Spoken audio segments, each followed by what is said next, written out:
Back at it again, inside high school hoops with my man ISO Ani, doing big things. Man, can't wait to do another episode.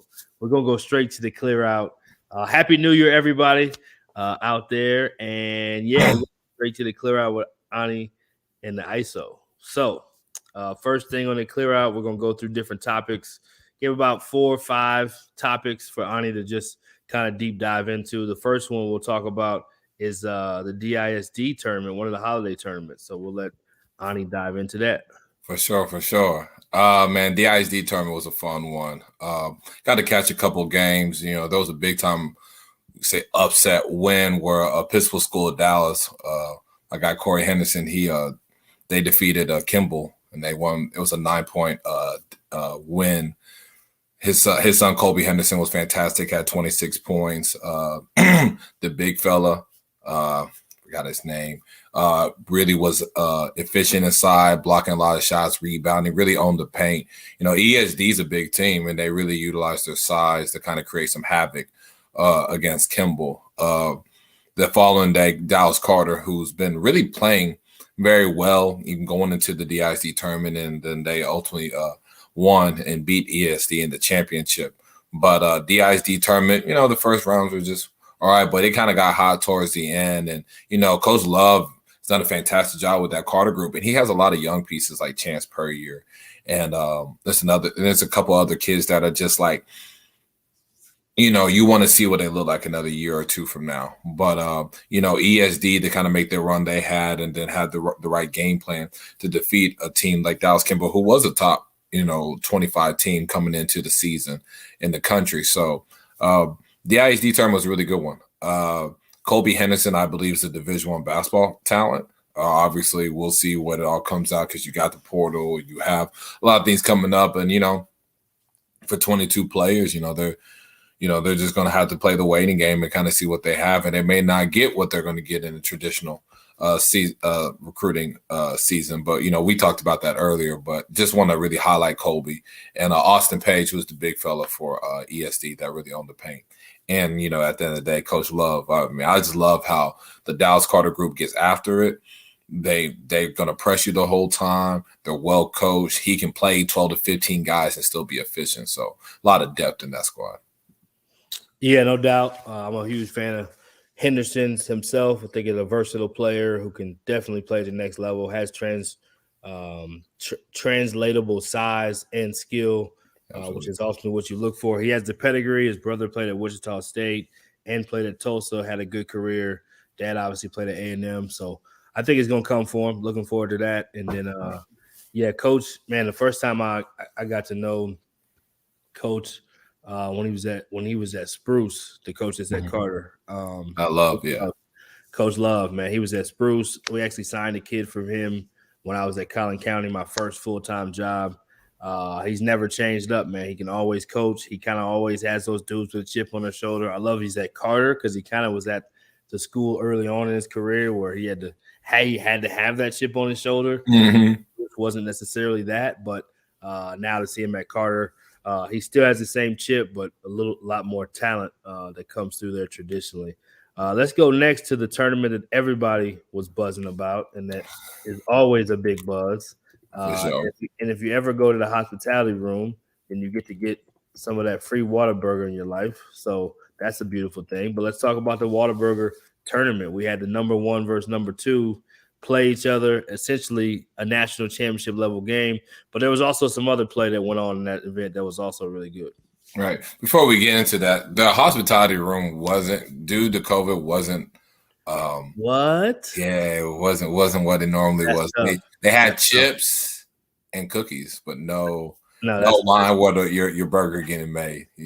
That's a bad look. I think of Whataburger Tournament, that's one of the things that like people look for. You get free Whataburger, right? If you eat Whataburger any other time, you're gonna get it at that point in time. You're gonna be like, okay, I'm either with this or I'm not. Some people think it's like the In-N-Out for Texas. Some people think that is world renowned in that regard by some people. Absolutely. Well, every time I go to Whataburger, I have to wait in a long line, right? So to go to the Whataburger Tournament, I don't have to wait in a long line to get my food. This is true. But it was a little disappointing, but I got some chips. I got some ranch jalapeno chips and some cookies. I was good to go. But the play made up for it on the court. It was plenty of sizzle on the court. Absolutely. Like even the 1 versus 2 Duncanville versus Richardson game.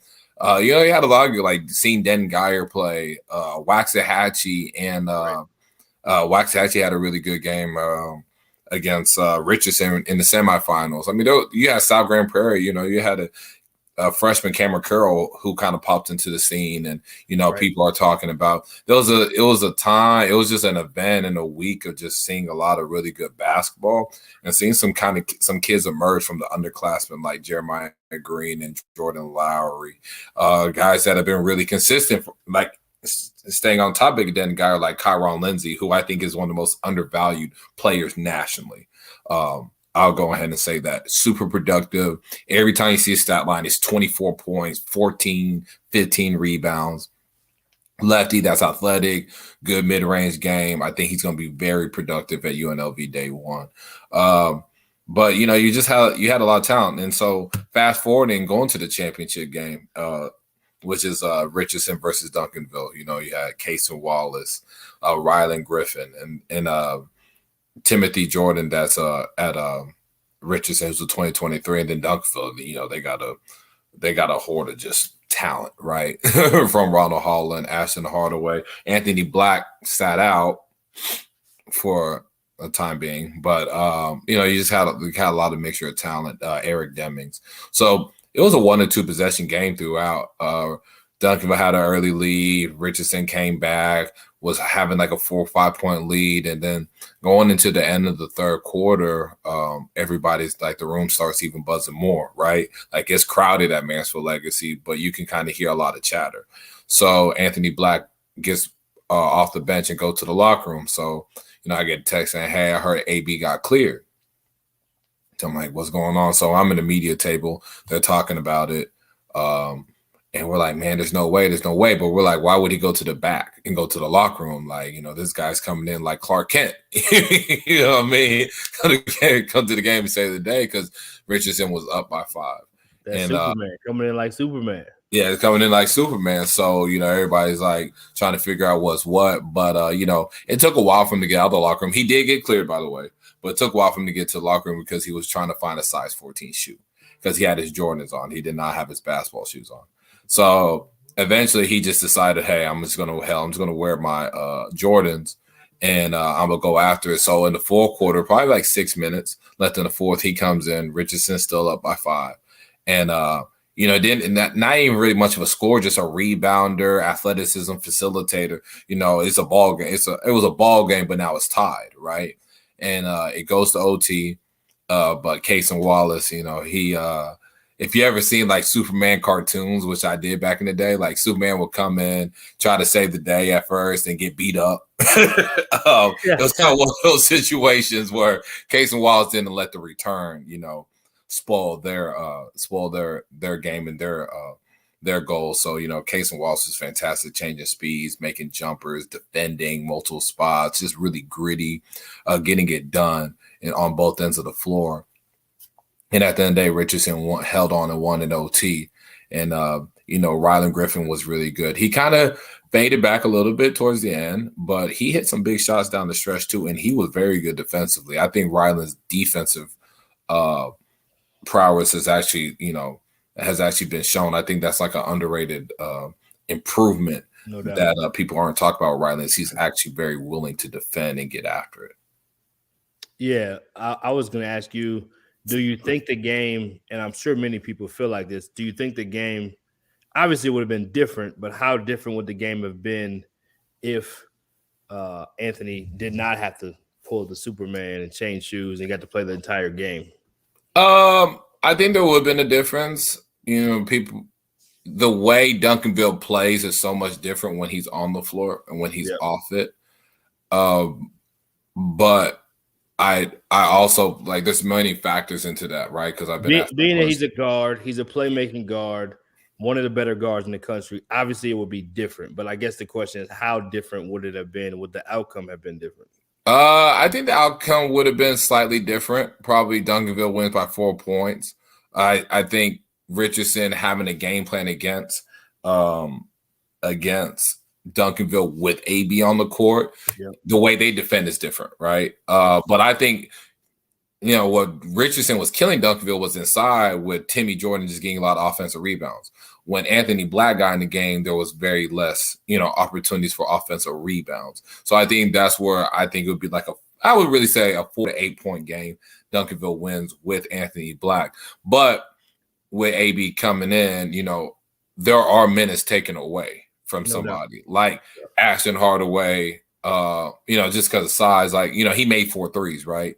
Does he make 4? That threes with AB on the floor? And I think so, because it just makes life easier. But someone's minutes are getting taken away because AB's out on the floor.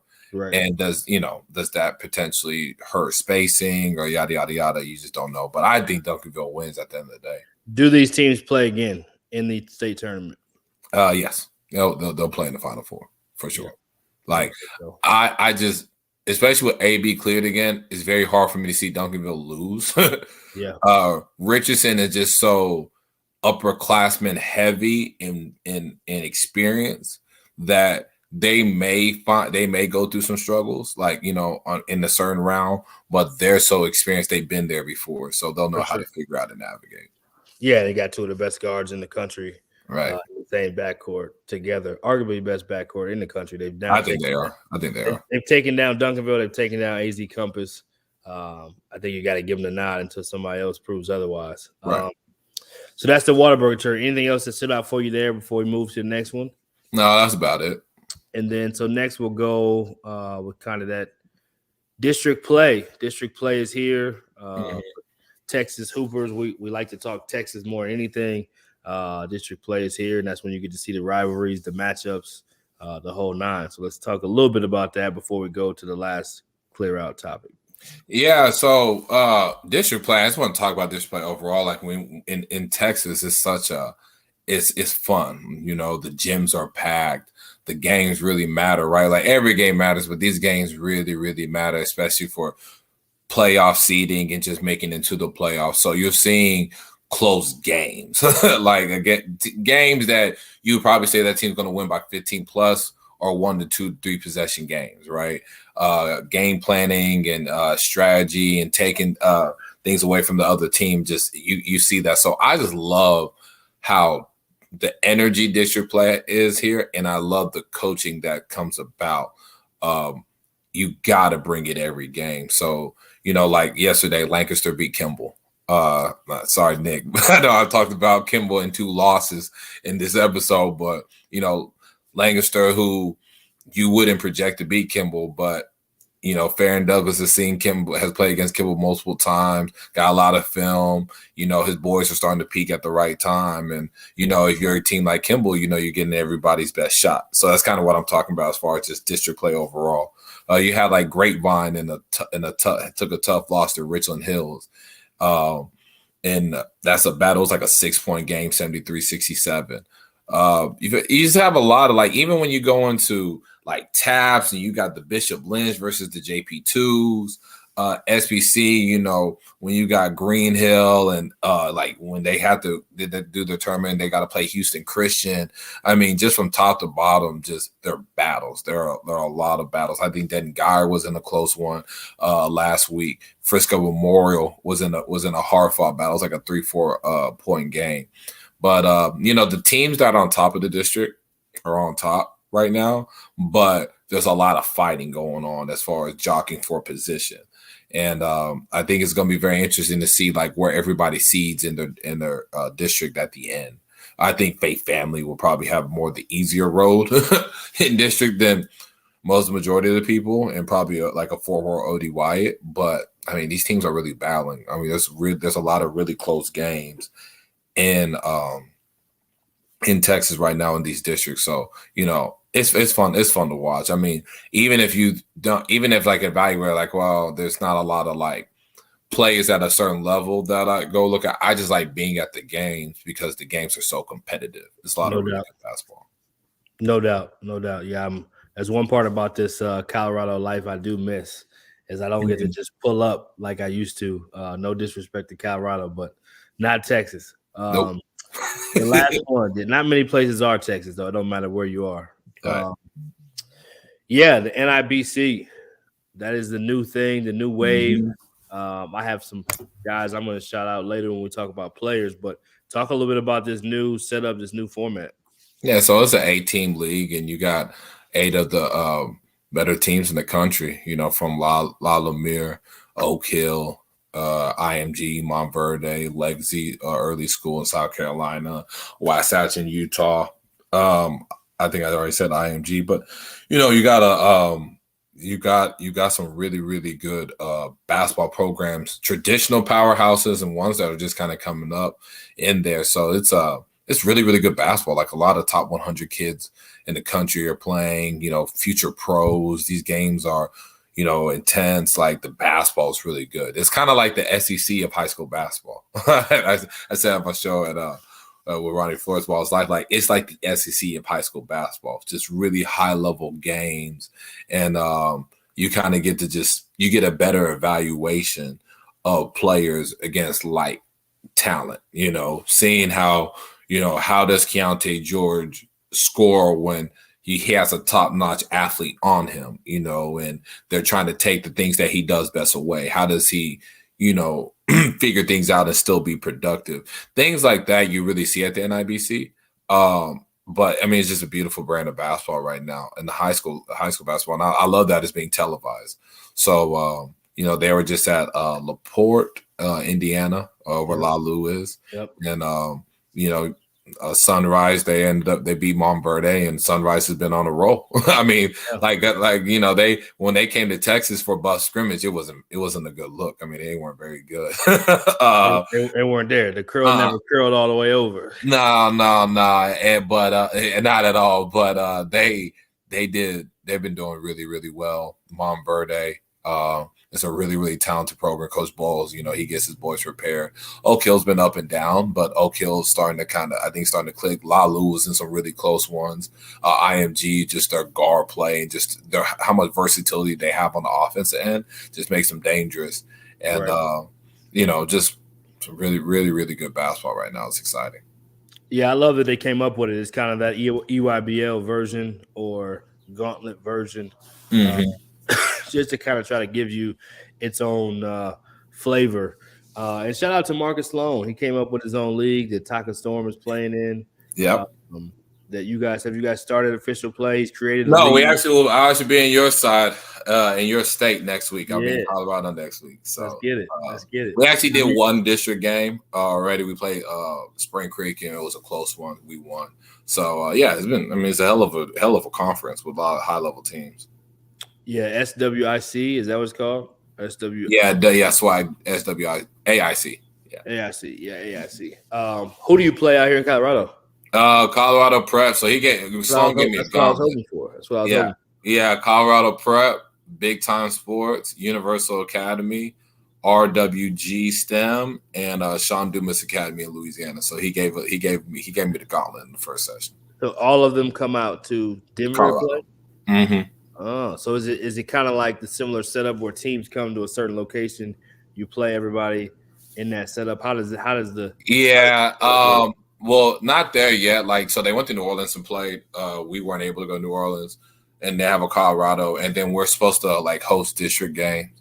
And if Sloan is hearing this, I would love to kind of adopt the NIBC format where we just play in 3 sessions and have a conference game. But Sloan's done a hell of a job. I'm not taking anything away. But I'm not too excited about going to Houston for a day of the game. But it's all good. It's all good. We'll have to get Sloan on before it's all said and done and talk about what he's doing in the league. He has a vision. He has a really good vision. I think it's I'm all here for it. And my Taka organization, they're really excited about playing in it. So I think there's a lot of promise in it, and there's a lot of high level teams. So that's the lot of high level teams. So what's the biggest challenge in being able for teams you think to accept to do it? Because you guys don't technically have a district, so he's basically creating that part of the schedule for you. Right. I just think it's the traveling part. just a lot of travel because you got teams from Houston, Dallas, Colorado, Right. Louisiana, like damn near Baton Rouge. So, the biggest thing is having a budget to travel like that. And, like I said, that's kind of one of the things that, like in NIBC, it would be hard. It's hard. Like, they play their games there at that session. And then you have a couple of sessions. But, I think the biggest challenge for any program that wants to get in that's not part of a district is, you're going to have to really have a budget for traveling. Yep. No doubt. No doubt. Yeah, let's get to the player shout-outs, player spotlights, player shout-outs. I'll give a few of these before we start wrapping up the show. I'm going to go NIBC and talk Keontae George. We all knew Keontae and his talent level. I just love to see that he's still doing his thing at IMG, leading them to victories, kind of just being the Keontae George that we all know that can get buckets. But it's cool to see him on a national stage like that and not just on the local stage. He's obviously thrived in that. We've seen different guys, whether it's drawing a blank on my guy's name, man. First pick in the draft from Oklahoma State. Cade Cunningham.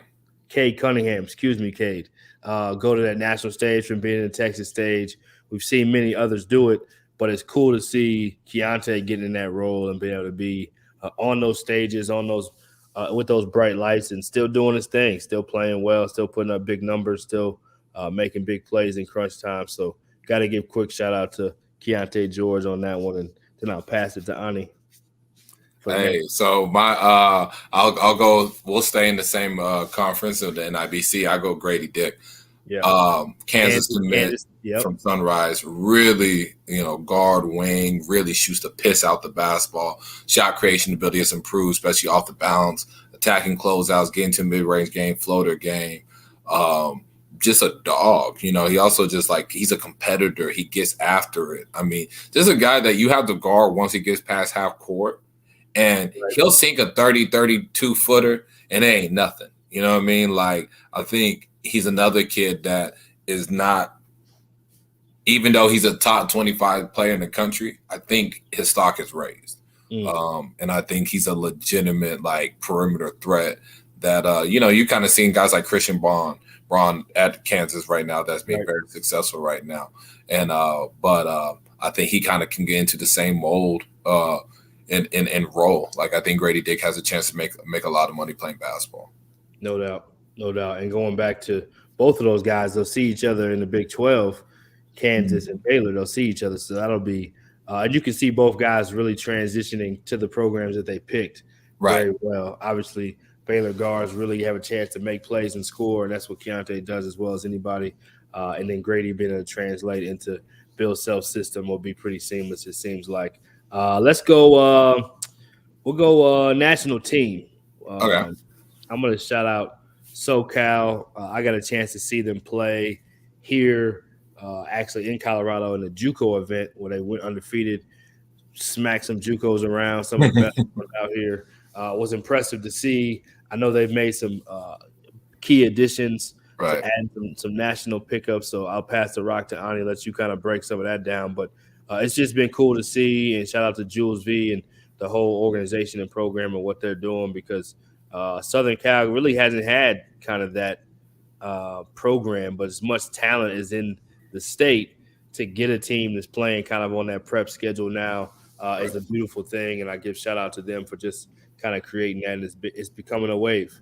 Absolutely. I think, Julius V stepping out and doing this, especially for these kids. And like you said, first year they've had a lot of success, right? And when you're a team in the first year with that amount of talent, there's so many obstacles you have to face, right? That, the mistakes that you made and just, navigating through the politics, right? It's like, who are you? The new kid on the block. You got to check this guy and see what's up. So I think he's done a fantastic job navigating through all that and still making the team successful. Adding Vince Iwuchukwu from Montverde. He feels like he's a kid that, can play a bigger role, be more productive with him.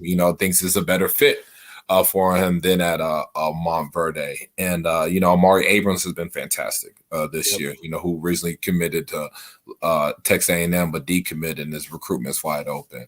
He picked up Dior Johnson, 2022 5-star kid. Jackson Kohler's been fantastic all season for him. Yeah. Jalen Reed, who plays for his post-grad team that's committed to Florida.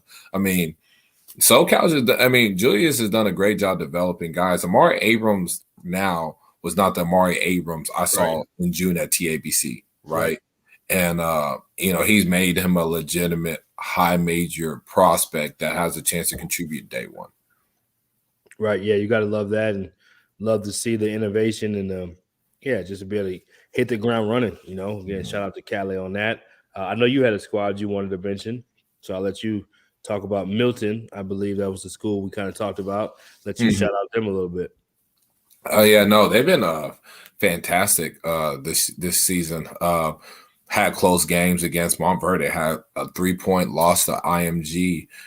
Camden in New Jersey is going to have to play them. That's going to be a big game next Monday. Big game. They haven't played very many games, I'm sure, because of COVID. Only Camden, but very high-level team. DeJuan Wagner's son, I believe, plays for them. You know what DeJuan Wagner did? His son's cut from the same cloth. Sorry to jump in.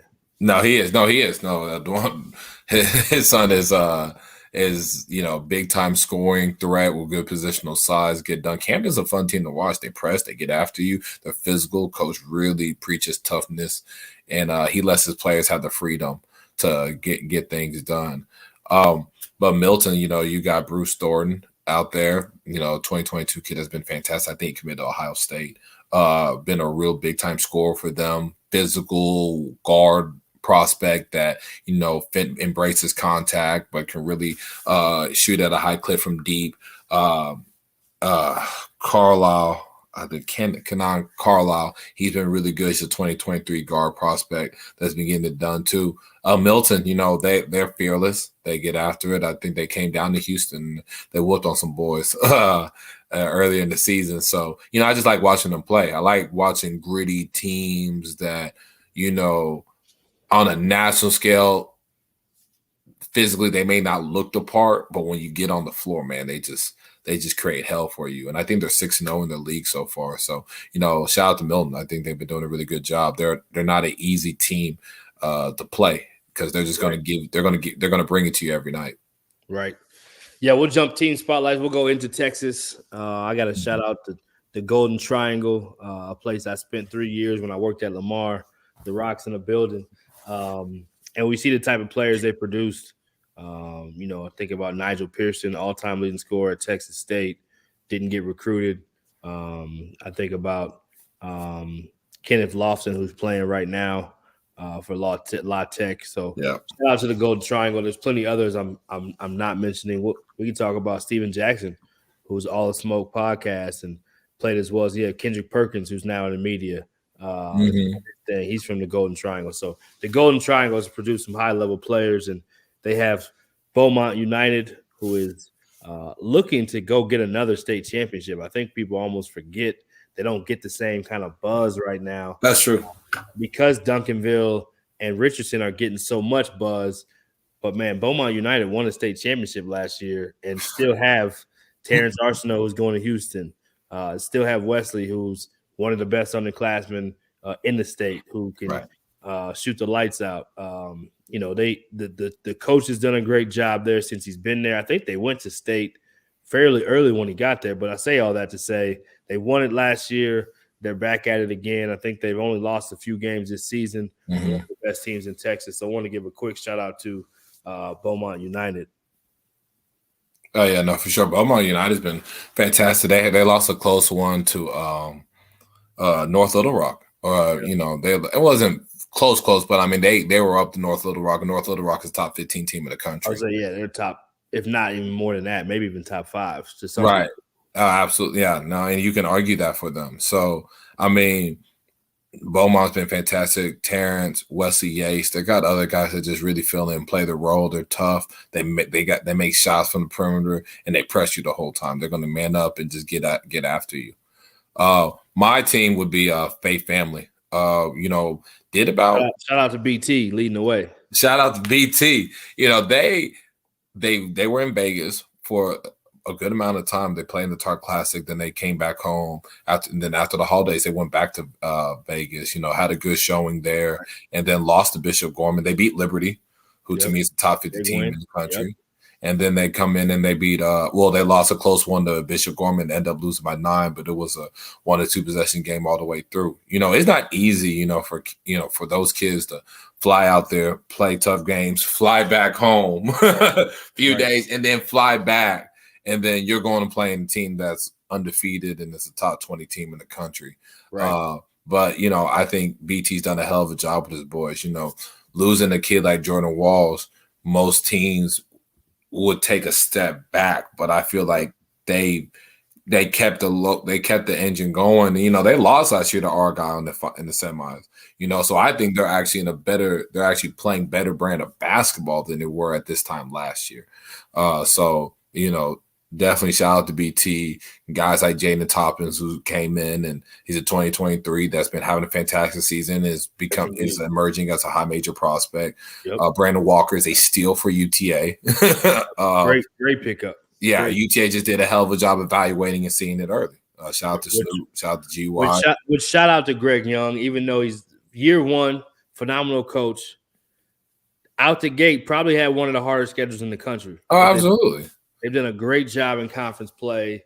I think they're sitting right at 3-1, if I'm not mistaken. Mm-hmm. They lost to Georgia State or Southern, and and got a big win against Troy, who had won like 6 in a row coming in. Mm-hmm. Former head coach Scott Cross, but I think GY and Scott Cross, for that matter, have both always done a good job of kind of evaluating some of those gyms. And we all know the Twins went and played there. Didn't take a ton of evaluation on that one. That was more about you had to figure out how to get them to come to you. But I'm drawing a blank on the former Showtime Gorilla that played in the NBA. Hervey. Is Jacob? Keaton Hervey, right? Keaton Hervey, yeah.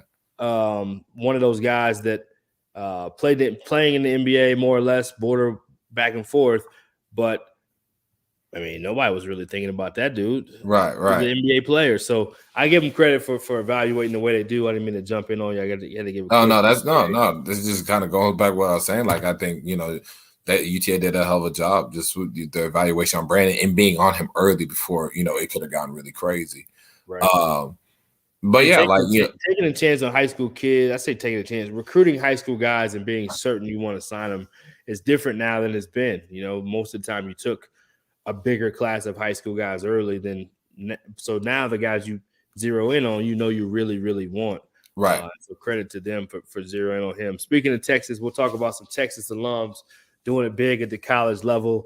I'll start out with mine and say, who do I got written down here, man? Let's see what I know. So Mike, we got to give Mike his props. Mike Miles Jr. Playing over at, is it junior? I don't want to make sure. He may be a sophomore. He's a sophomore. No, I'm saying, is it Mike Miles Jr.? Mike Miles Jr., yes. Okay, that's what I thought. So Mike Miles is up at TCU playing his sophomore year. Obviously had his USA experience as well with Kenneth Laughlin, another Texas guy.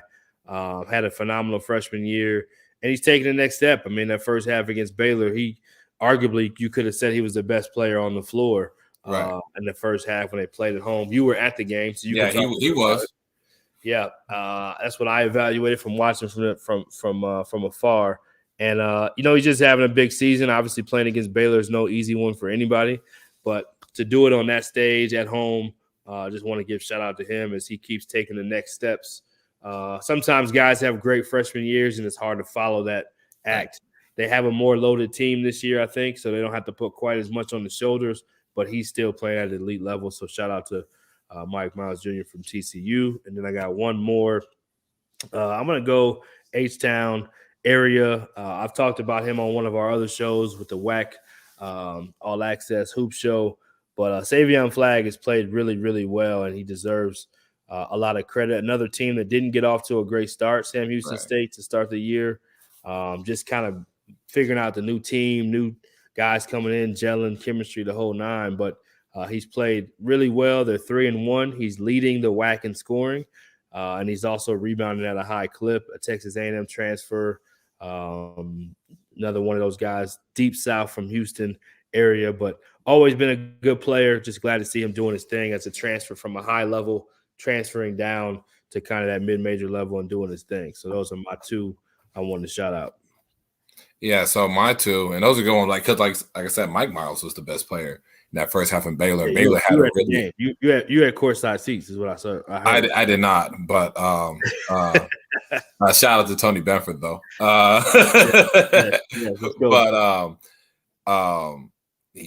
Was the best player on the floor. I think he had like 16 points in the first half. And Baylor had to really game plan on him and slow him down because if not, that TCU was gonna win that fairly convincingly the way he was rolling. I got to see Sam Houston State play against UNT and Flag was really good. Wasn't shooting it great at first, but got going, started making shots using his size. He feels very comfortable. Shot makers improved, shot creation, really like the fit for a Savian. No doubt. For me, I know you got an H-Town one. Oh, you already know Antoine Davis. Just broke the scoring record for Detroit. If you see the clips, he's one of the most like electrifying and just fun guards to watch in college basketball because he can put up 35, 40 points like that. It ain't nothing. And congrats on him for winning. They won the game, but also for all-time leading scorer. Yeah, being the all-time leading scorer, and he's been fantastic. He's a kid that he's going to probably make a lot of money if it's not playing in the NBA or in G League is going to be overseas route. I mean, guys like him that are just a bucket and just got a flamethrower. They always have opportunity to play. My second one would be Harrison Ingram. Stanford just beat USC, who's the top 5 team in the country, 75-69, and he had 21 points, 10 rebounds. Harrison has been really, really good this season. Scoring, rebounding. I know there's kind of questions on the shot, but now you're starting to really see him as a legitimate potential first-round draft prospect. I mean, I've been talking to guys and scouts, and they view him fairly highly. They think he can be anywhere drafted from the 20 to 40 range. And Harrison's just been fantastic. I really like how he's been playing. He's doing what he did in high school, using his size as a mismatch, making plays on like side pick and rolls in the open court, really making passes, and even in the half court as well. So, shout out to Harrison, doing a fantastic job at Stanford and, making himself a legitimate, if he continues to roll, could be a potential late lottery type guy. So, yeah, you love to see the Texas boys doing their thing at the next level. I think we pretty much covered everything, man. We got to get our for the culture moment we want to talk about. I'm going to just go straight up and go straight LeBron. It's hard for LeBron not to influence the culture because of who he is. Right. And he intentionally does what he does. There's nothing that he does on accident. Obviously, even just watching the shop and seeing how many people have come with their version of trying to do some type of podcast like that. But this one, I just think it's he just boldly just said, like, in an interview, like, I want my son in the NBA. Yeah. His wife was kind of taking the passive, like, I'd like to see it, but, just kind of wasn't really about saying it. LeBron just said, nah, I'm going to say it. I want my son in the NBA. I want him playing next to me right here. So I thought it was a cool thing for him just to go ahead and put it out there. The young fella has if people think, it puts pressure on him, he has the pressure no matter what. Right. Just from being who he is and whose son he is. So I just love that he went ahead and put it out there and said it. And to be honest, some people got frustrated with LeBron when he didn't just snatch up Carmelo and put him on the Lakers a few years back. Right. Trying to get back in. He went Portland. It's all worked out this time around. But I would say if anybody had the power to make it happen, whether he's actually an NBA level player or not, by other people's standard, LeBron has the ability to make it happen. He's arguably the best GM in the NBA. So that being said, I would not be surprised. And shout out to D Wade. He's a part owner of the Utah Jazz. His son plays for him in their G League team there in Salt Lake. So if Zaire Wade can do that and Dwayne can do that with his son, why can't LeBron get his son in the NBA? So I wouldn't be shocked to see it, but that's my for the culture moment I want to recognize. Yeah, LeBron is the best GM in the league for sure. I think we all know that. And if you've ever seen the comedy, the new guy on that's going viral, the coach that's always watching film. There was one funny one that he had where LeBron was basically doing the film session. He's like, "Man, you a player like us," and he kind of gave him that look. So anyway, if you haven't seen it, I forget what the dude's name is. But, I read his name. I saw it on Instagram. So definitely look that up. But for the culture, I'll shout out yours for the culture. All right, the New Ball is Life podcast. Tell us all about it before we shut it down. Tell us about what the Ball is Life podcast is all about. Yeah, so me and my guy Ronnie Flores, I'm the co-host of In the Paint podcast, which is on the Ball is Life network, and talk about an array of things. We'll talk about Antonio Brown, the NIBC, high school hoops, college basketball, NFL, NBA, Klay Thompson's return. We just put out our latest episode is going to be put out today, and then you'll see a clip that's put out. But it's fun, getting to talk about an array of things, and I'm just excited about this opportunity to kind of do work at the Ball is Life Podcast Network. But I have my first opportunity for a show here. So inside high school hoops with my man Brian Burton is always where it all started. Maybe it's where it all started. It's where it all started. I saw Ani started here, so excited about it, but I can't ever forget where it all started for sure. Yeah, and you had the ISO Ani YouTube series. So if you haven't seen that, please do. You got to go check that out. And I'm sure he's got some more stuff up his sleeve. We don't know when it's coming or what's coming, but I'm sure stay tuned. Yes, stay tuned as always. And we'll be back. We'll have some coaching interviews coming soon. We will also still keep the episodes rolling, but in the meantime, you know where to find us. Ani's always in the gym. Just clearing out. So appreciate you joining us today, and look forward to next episodes and next guests that we have on. And yes, sir. Peace.